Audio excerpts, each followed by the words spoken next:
question that struck me as I was reading a quote recently. What is your least favorite hockey cliche? There's so many of them that guys just say the same thing over and over, but what is your least favorite? This is my least favorite for sure. And you don't hear players say it much, but you hear observers and commentators say it a lot, and especially fans. And it's there's no such thing as a bad shot. That's not true. There's definitely bad shots. There's shots that are purely turnovers, or you had a much better option. And there's definitely shots that are not good shots. And so that one always drives me bananas. I hate when people say that, and I'm just like, no, you're 100% wrong. So Coolman had one of those in the last game. Brickley was pointing it out. They kind of like got some momentum coming out of that zone after, I don't really remember the situation. It was like a big save or a penalty kill or something. And they got the puck and they skated up, and it was kind of, you had one guy going to the net with a guy on him, and then Coyle coming in late, and Coolman just went right up to the blue line from the board, just took a wrist shot and let Blackwood glove it. So exactly. I mean, that's a turnover. That's a stoppage of play. It's a waste of 160 foot of breaking out and skating. It's not a good choice. So there you go.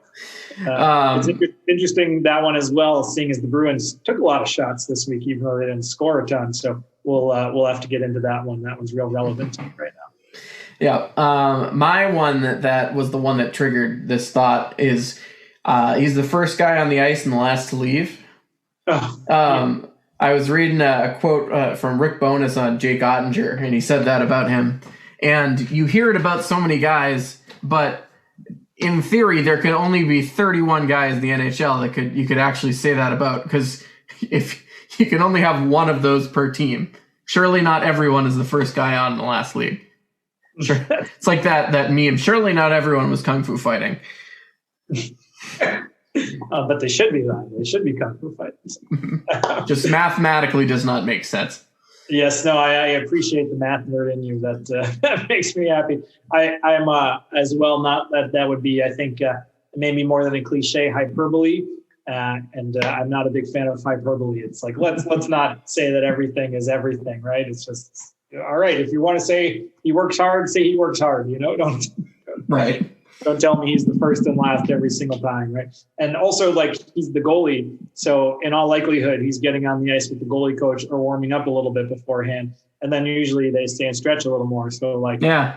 And if he's starting, he's usually not he's the first one off, right? Yeah. Usually the starter goes off first, maybe not first of all the team, but the backup stays on and takes one-timers or whatever guys want to work on that particular day. Yeah, so. We're poking. I love Rick Bowness, and he can do no wrong in my book. But we're poking a few holes in this particular one. It's not his fault. It's hockey's fault. Yeah, damn you, hockey! Thank you for all you've given us, but knock it off. So be more interesting. Yes. Be less redundant. Have more. Well, not be more interesting. Have more personality.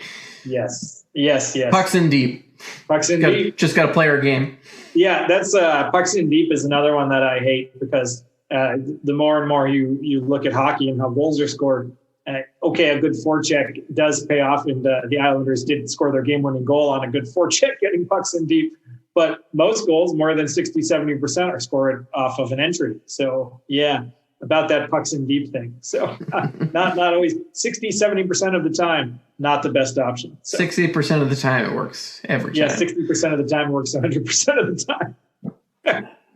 There we go. That should be our new hockey cliche. So that's I think that might be the cliche and saying for our show. 60% of the time we're 100% on topic. So there we go.